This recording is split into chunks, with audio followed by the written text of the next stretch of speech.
Hi, everybody. Welcome to our CHAMPS series for this month. We will be talking about what to expect at your visit. We've got Dr. Brandt with us, as well as Laurie McGee, our therapy manager, and Jessica Truelove, our nurse navigator. I just wanted to go over just some notes real quick. Just be reminded that this presentation in no way seeks to diagnose or treat illness or to replace professional medical care. So please see your physician if you have any health problems. And of course, if you're experiencing an emergency, be sure to call 911 or go to your nearest emergency department. Also wanted to mention this presentation is being recorded. So just be mindful, please do not share any personal medical information or confidential information about your child. If you have any questions or concerns specifically for yourself or for your child, feel free to give us a call here at Anna Shaw, 706-226-8900, or you can send me an email at lcoker@hhcs.org. So we're going to go ahead and get started with what to expect at your appointment.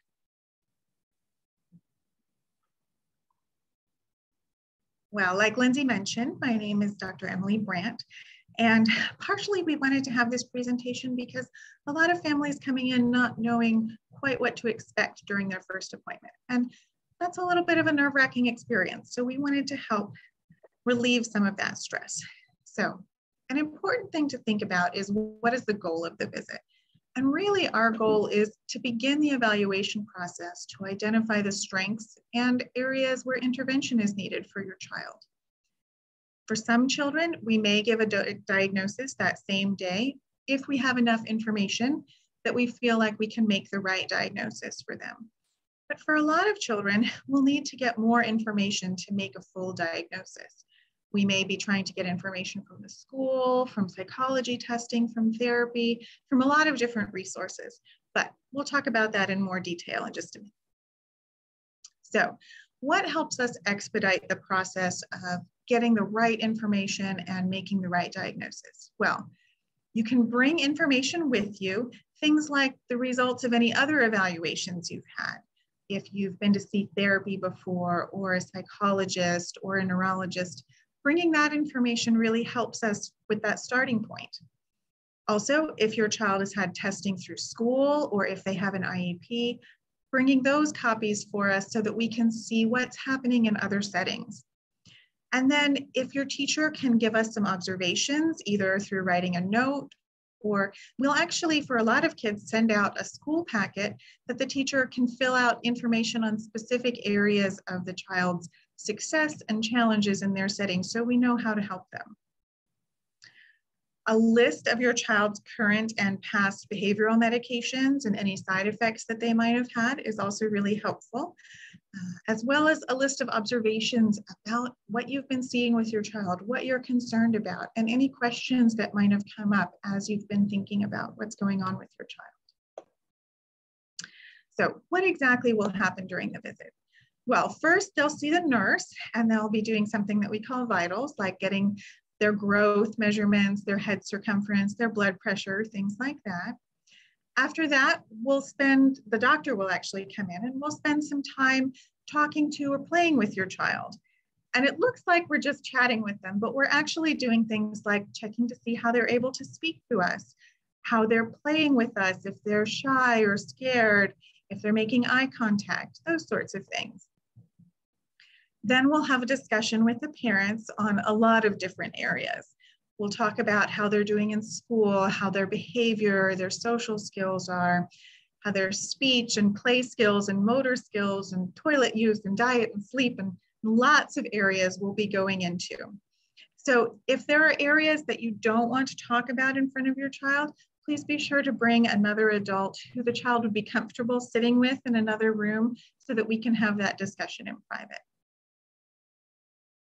Now, we may have you fill out some more rating scales or even do some one-on-one testing with your child during the visit. Because there are some diagnoses that we can make just from a report, but other ones need more testing, either during that visit or with other specialists. And then from there, we'll decide together about the next steps. It may be that we want to get evaluations done, although we may need to do some therapy first so that we make sure that your child is able to give their best during the evaluation. We may start with therapy, and we'll probably talk about waiting lists and if there are waiting lists for the type of therapy that your child might need and where we can get them in the fastest. And if it's appropriate, we'll talk about medication. A lot of times we prefer to do therapy first, but for some children, medication is really helpful and we may need to have that discussion. So how do you prepare your child for the visit? Well, it's great to have them take all of their regular medications so that they're performing at their best during that visit, but we'll get the history from you on how they perform without their medications as well. If they wear glasses or braces or use any other sort of device, it's important to bring those along so we can see how they're doing with them. Wearing warm, comfortable clothes is always important, as well as bringing a nut-free snack or a drink, since at least for their medical visit, they'll probably be here for at least 2 hours for that first visit, and that's a really long time to go either cold or without a snack or a drink if you're hungry. We definitely have toys for the children to play with while they're here, but if there's a favorite toy that really helps comfort your child or that they enjoy, then bring it along so that they can have that as part of their day. And then it's important to let them know ahead of time that they'll be going to a new place, meeting new people, playing with new toys. It's also great to let them know there are no shots, and so they can be a little bit more comfortable when they hear that they're going to a doctor. And then you can do something like go through the social story on our website that we've prepared to give them a little advance notice of what to expect while they're here. And we'll go through that now so that you can take a look and see how you might go through it with them. So it says, my grown-up and I are going to Anna Shaw Children's Institute. The building is big and it has a lot of windows and flowers. So you can see it's great to have the picture there so they can be comfortable when they drive up to the building and they're not feeling scared or imposed on because they can see, oh, I already know what this place is. It's familiar to me. So when I walk in the building, my grown-up will check in and get a name tag. I will try to wait. My grown-up will go to the desk to sign some papers. I will try to wait. I can look around the lobby and play with the toys. And there are lots of fun toys there. And then when my name is called, I'll see a nurse. At Anna Shaw Children's Institute, there are no boo-boos or owies. We can have fun here. So again, just reassuring them before they come that this is a place that they can be comfortable, even though it's a new place that might be scary to them. The nurse needs my help with a few things. Height and weight, my nurse needs to know my height and my weight. I'll stand on this square and it can be quick. The nurse needs to know how strong my muscles are. She'll give my muscle a hug with this cloth. It can be quick. The nurse needs to know how big my brain is. She will measure my head. It can be quick. The nurse needs to know how well I can hear. This soft wire, like an earbud, will touch my ear. It makes a little sound. It can be quick. It's time for the doctor to come and talk to me. I may swing, play ball, or even do a puzzle. We can have fun here. Now I'm all done. I can have a sticker or a stamp. It's time for my grown-up and I to leave the Anna Shaw Children's Institute. And so that just walks them through their appointment, letting them know what to expect and feeling familiar when they come. So that gives you a little insight into what we do on the medical side, what the appointment will be like. We'll be gathering a lot of information and deciding what the next steps are to get all of the information we need to make the best possible diagnosis, as well as to plan how to help your child in the most effective way. Hi, my name is Lori McGee, and I'm the therapy manager here at Anna Shaw Children's Institute. And we wanted to talk to you a little bit today about what to expect when you come in for your therapy evaluation. The therapies that we offer here at Anna Shaw Children's Institute are speech and language therapy, occupational therapy, and physical therapy. We also do feeding therapy, but that may be performed by a speech therapist if they're having difficulty swallowing or moving food in their mouth, or have any other oral motor problems, or it may be conducted by an occupational therapist if the child is more sensitive to different textures and has some food aversions. But the evaluation will generally last between 60 and 90 minutes. Prior to your appointment, your therapist will have reviewed the following information. We get a referral from your primary care doctor or another specialist. And when we receive that referral, included in that is any of your child's medical information from their last visit with a doctor. And once this occurs, our registrars create a chart.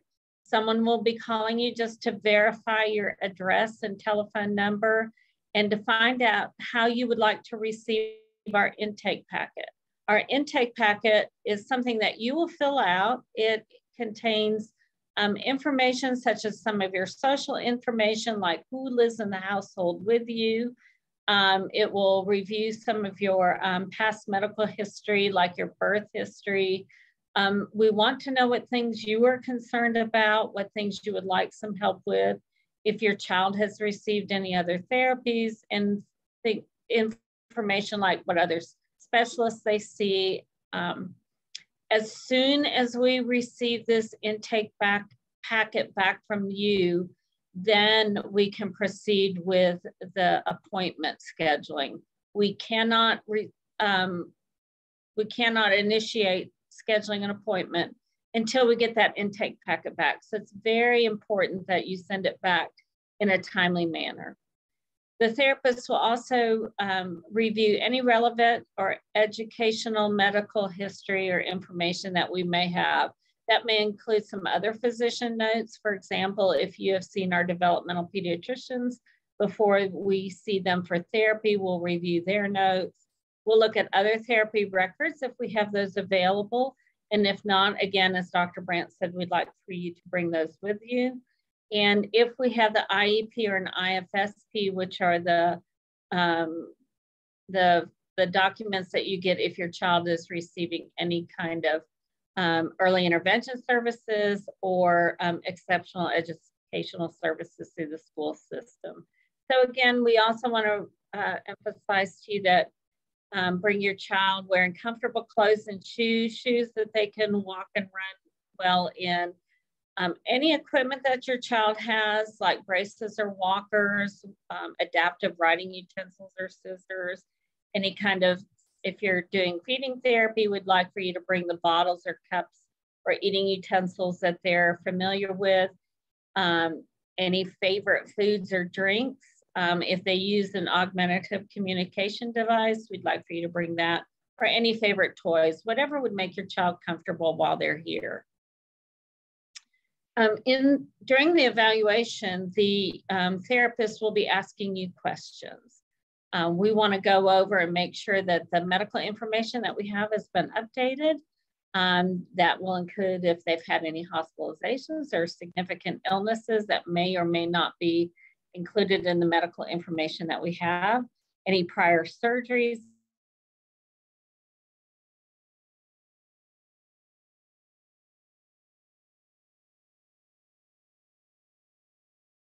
that want to call and get some additional information from you. And then we'll just briefly go over how they achieve their developmental milestones. And that is included on your intake packet, but we may ask you a few more questions about that. They'll also ask you questions about what are your concerns for your child? What are some things you would like us to address in therapy? We would also like to ask if you notice that, are there any specific activities or times a day when you notice things are better or worse for your child?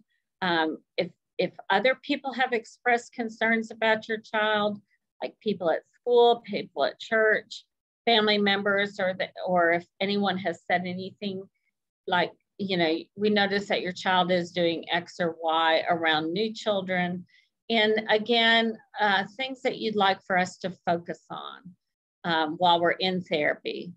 And also think of things, what would you really like for us to accomplish as a result of therapy?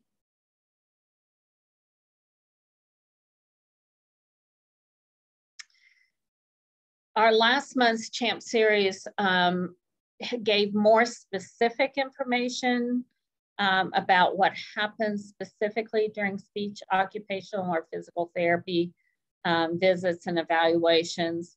That CHAMP series is titled The Importance of Seeing a Pediatric Therapist. And I've included the link on here to get to that CHAMP series. But you can also just Google Anna Shaw Children's Institute. It'll pull up our home page, and you can go to the video series and find that. The therapy sessions are going to be geared towards the needs of your child. After we've seen them and we've talked with you and we've established some goals and objectives, then we will schedule that child for their therapy after we've verified their insurance information. So you have all the information you need before we do that. Speech therapy sessions generally last around 30 minutes in length, and occupational and physical therapy can be anywhere between 30 and 60 minutes, again, just depending on what your child needs.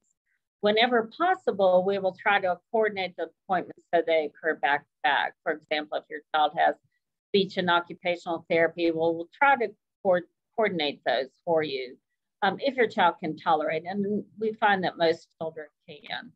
We use a play-based approach to therapy. As Mr. Rogers said, the work of childhood is play, and we know that children learn through play.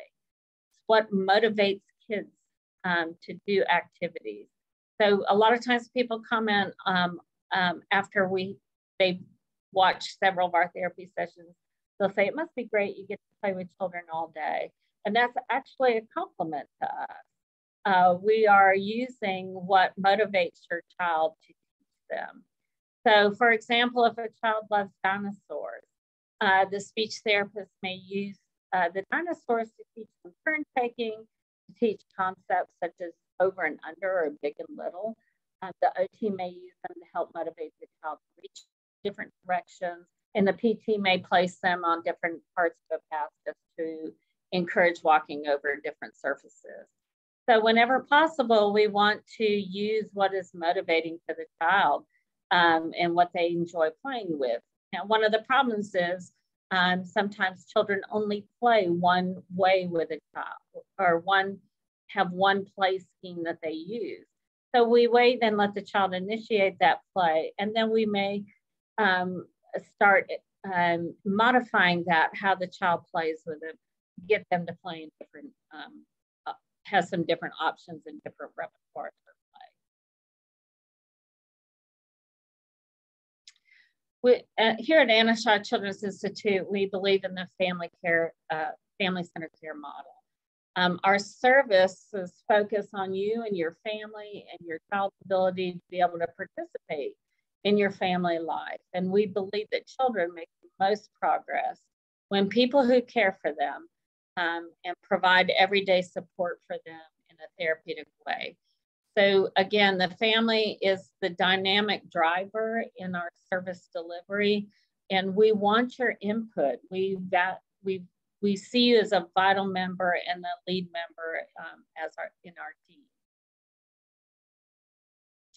The parent and caregiver involvement is essential to success. And we encourage them, parents and caregivers, to participate in therapy sessions. So we do not have families leave our center during therapy sessions. They're either in the room or in the observation room. And, and whenever possible, we want them involved in the session with us. So it's important, and many reasons, there are many reasons why this is important. Number one is we want you to be able to provide us feedback regarding any of the interventions that you are trying at home and that you're using at home. We want to see how skills have changed since the last time we saw you. What are you having successes with? What are still areas that are challenging for you? And it's important that you can see how we modify things to have your child become successful. It's often oftentimes your child may only be with you or family members. And it's very nice for families to see that their child succeed and be able to interact with other people. So it's important that you're there, that you see that we learn from you. And we also will involve the siblings. We want the siblings to know how to play with their sibling, how to interact with them. We won't give you a list of exercises to do every day. Sometimes parents come in expecting that. Sometimes parents are a little worried about how they're going to fit one other thing into their daily routines. But we're going to ask you questions about your daily routines and give you ideas about opportunities that you can do to provide use of skills during these times. For example, if your child has very tight hamstrings, we may say, why don't you have them sit in this position with their legs out a little straighter? If your child is having issues with feeding, it's like, here's a spoon that you can use, and let's try some of these strategies, and then you can give us feedback on that for the next session. Our beliefs are based on the following evidence-based principles: that we know that children learn best from their daily caregivers. We know that kids learn faster when their activities are practiced within their daily routines. And kids who participate in a comprehensive program that focuses on the whole family show better psychological adjustments. They're not different than the other kids in the family. They participate with you in the activities that you do. Parents often feel better equipped as caregivers to provide those meaningful activities for their children and are able to see those as therapeutic. And then parents find a higher level of satisfaction with the care when they're actively involved in the decision-making. As you can see in the picture here with this child, everybody is working in the garden. And so she was given the option, instead of sitting to the side of the garden, watching everybody else pick vegetables or carry vegetables, she was given the opportunity to have a bucket, and she's leaning over in her wheelchair and able to reach the vegetables, just practicing bending over, coming down, picking up, putting them in a bucket. Those are all skills that are practiced over and over again, but more importantly, she's participating just as all the other things are. So if we look at this as the picture on the left is kind of a clinic-based model, and we look at who practices an activity more. And so if the child is in a 60-minute therapy session and spends 5 to 10 minutes walking on different surfaces, such as a softer surface or up on a hill, that's great. And that's a great skill to practice in a clinic-based setting. But what we want you to do is we want to be able to provide you with activities to carry over at home. So if you see the picture on the left, that occurs during a therapy session. But again, on the right, you see a dad walking with his child. And again, those are different surfaces. You can see how the sidewalk is tilted. It's more meaningful for the dad. It's more meaningful for the child to be able to participate in a daily routine. And these activities can just be carried out during your routine. If we're talking about speech, who practices speech more? If Michael comes in and only spends 30 minutes naming picture cards and reading a book with a speech therapist, and then the next time he just reads again, does the same type of thing twice a week. Whereas on the right, you see Miguel, his parents carry that over by having him name clothes, label stores, tell his friends hi, et cetera, et cetera. So those activities that you do as part of your daily routines gives that repetition which is needed to learn a new skill. At Anna Children's Institute, our mission statement is to be able to provide champion care to children and families. And again, we emphasize the need for having family involved for happy, healthy lives. And our ultimate goal of therapy is to enable a fulfilled and satisfied state in life for the child through the use of purposeful activities, which again, those are play-based and activity-based and routine-based activities, or interventions designed to achieve functional outcomes. And again, those are during your routines, which promote health, prevent injury, disability, and which develop, improve, and sustain or restore the highest possible level of independence. I'm going to turn it over now to Jessica Truelove, who is our nurse navigator and parent, and she will talk about other things that you can do to prepare for your therapy. Hey everyone, so my name is Jessica Truelove. I'm the nurse navigator here at Anna Shaw Children's Institute, which kind of falls under the category of family support services. I am also a parent to a child with special needs. So I have been there and wondered what happens next? What is fixing to happen now that all these appointments are scheduled? And so I just kind of wanted to talk to you for a few minutes, just from a personal standpoint, but also from a professional standpoint of, so your appointments are scheduled now, what do I do from here? I think it's important that you understand that first appointment that has been scheduled for therapy is an evaluation only. So many times people think, okay, that my therapy's appointments are scheduled now, let's start therapy. And that's not the case. So again, it's an evaluation only. And that's where you'll sit down. And as Lori mentioned, the therapist will go over all of the past medical history, do some testing on your child, talk with you about what are your concerns, what do you want the end result to be, and all of that kind of stuff. Once this referral has been made, start thinking and writing it down what you notice your child doing or not doing. Again, as Lori mentioned, has someone else mentioned that they see your child doing this or not doing this?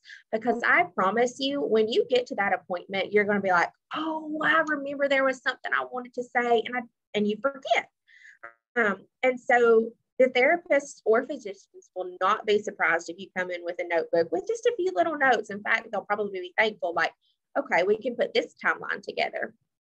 Do not be afraid to ask questions to the provider, whether it's the physician or the therapist, especially if it's a developmental concern. That is what they are there for. We are here to help you. So let's talk about goals. When you have your evaluation with your therapist, you are going to, they're going to ask you, what are some goals you have for your child? And what that means is, what do you want the outcome to be after this session, after this episode of care that you've had? So goals need to be specific, measurable, attainable, realistic, and time related. Now, I say that to you guys, but don't worry, that is not your responsibility to make sure that the goals that you want are all of those things. That's where you'll sit down with your therapist and they'll turn that into a goal for your child's plan of care. This is when you have the chance to talk with your child's therapist about the different things you want to work on that will help improve skills at home, skills in the community. What are things that are going to make your daily life a little easier that we can help work on? So what are small things, like I said, that you would like to work on with your child that can build up to a bigger goal? So some examples of that,